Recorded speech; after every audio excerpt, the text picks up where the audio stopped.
Pakistan world bank ऐं IMF जो member आहे, फ़क़ीर नाहे। 11 अरब डॉलर्स जूं आलमी अदायगियूं करे छॾियूं आहिनि। IMF सां स्टाफ लेवल जो मुआहिदो थियण वारो आहे। नाणे वारे वज़ीर इसाक डार चयो आहे त गुज़िरियल हुकूमत IMF सां मुआहिदो करे टोड़ियो। ॾिसणो पवंदो त कहिड़ियूं कहिड़ियूं क़ुवतूं मुल्क खे बहिरान तरफ़ धिकणु चाहिनि थियूं। सुप्रीम कोर्ट बि 10 अप्रैल ताईं इलेक्शन कमीशन खे 21 अरब रुपया ॾियण जो चयो आहे। हिकु दोस्त मुल्क 2 अरब जी ख़ातिरी कराई, बाक़ी 1 अरब डॉलर जी ख़ातिरी जो इंतज़ारु आहे।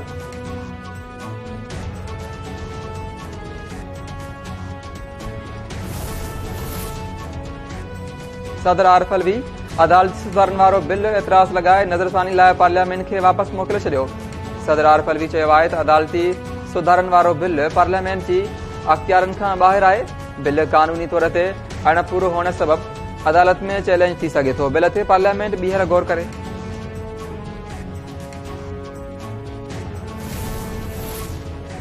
सदर आरिफ अलवी पार्लियामेंट खे कानून साज़ी न सेखारे। सदर बिल नज़रसानी लाइ वापसि मोकिले साबित कयो त हू PTI जो सेक्रेटरी जनरल आहे।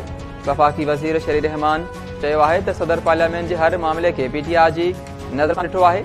बिल ऐवान सदर पहुचण खां पहिरियां ई सदर पंहिंजो मौक़िफ़ ज़ाहिर करे चुको हो। सदर पंहिंजी पार्टी पॉलिसी ते अमल करे पियो। 3.5 सालनि दौरान सदर ऑर्डिनेंस फैक्ट्री हलाईंदो रहियो। पार्लियामेंट जे अख़्तियारनि खां कीअं वाक़िफ़ थी सघे थो।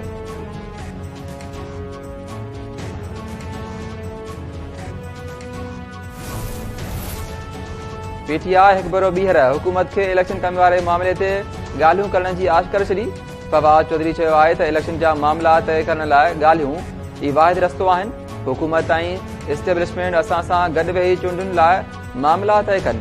कुझु बि थी वञे, इमरान खान नाअहल न थींदो।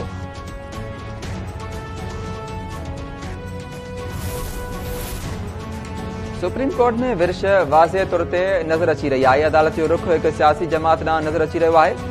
वज़ीर आज़म जे ख़ासि मुआविन अता तरड़ चयो आहे त फ़ैसिले सां हिकु सियासी जमात खे फ़ाइदो पहुचाइण वारी ख़्याल खे हथी मिली रही आहे।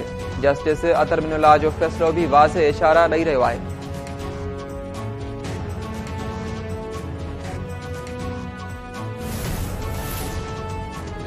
इस्लामाबाद हाई कोर्ट पारां PTI चेयरमैन इमरान खान जी वीडियो लिंक ज़रिए पेश थियण वाला दरख़्वास्त ॿुधणी लाइ मुक़ररु करे छॾी।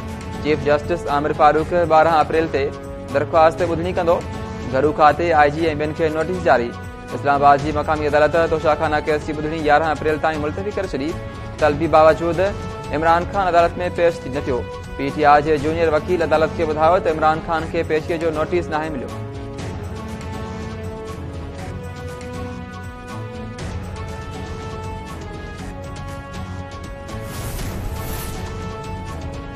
पंजाब में चूंडुनि लाइ इलेक्शन कमीशन खे अञा ताईं फंड्स न मिलिया। वफ़ाक़ी हुकूमत जे ज़रीए जो चवणु आहे त 10 अप्रैल ताईं इलेक्शन कमीशन खे फंड्स ॾियणु मुमकिन न आहिनि। इलेक्शन कमीशन हुकूमत खां चूंडुनि लाइ 21 अरब रुपया घुरिया आहिनि। सुप्रीम कोर्ट बि पैसा जारी करण जो हुकुम ॾेई चुकी आहे।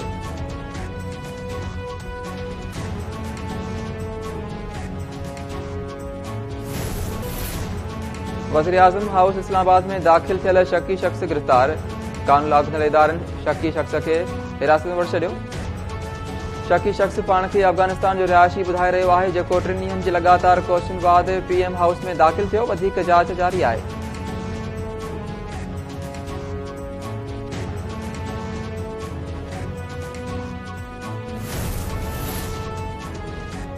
कंदकोट पुलिस क़बाइली तकरार जे नाले ते क़त्ल कयल प्रोफेसर अजमल सावंत जी कातिलनि खे गिरफ़्तार करण में नाकाम।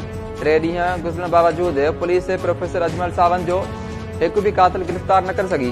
पुलिस केस में नामज़द जवाबदारनि जा घर ड्राहे पट करे छॾिया। प्रोफेसर अजमल सावंत जे क़त्ल ख़िलाफ़ मुख़्तलिफ़ शहरनि में एहतिजाजी मुज़ाहिरा।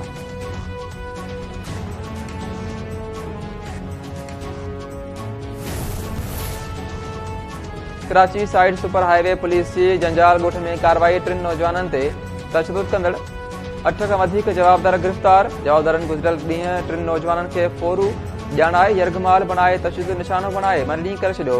कराची पुलिस में ऐं ॻुझे इदारे जी कार्रवाई। डॉक्टर जी टारगेट किलिंग लाइ पैसा वठंदड़ जवाबदार गिरफ़्तार। पुलिस चयो आहे त डॉक्टर जे क़त्ल जी सुपारी वठंदड़ 2 टारगेट किलर्स सोघा कया विया आहिनि। डॉक्टर जे क़त्ल जी सुपारी दुबई मां 9 लख रुपए ॾिनी वई हुई।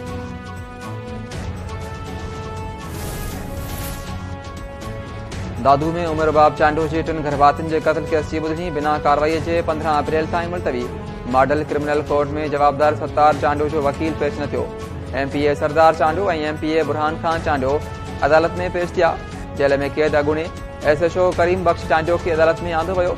उमेर बाब चयो आहे त सरदारी निज़ाम जे नासूर सबब सिंध जे शऊर खे क़त्ल कयो पियो वञे।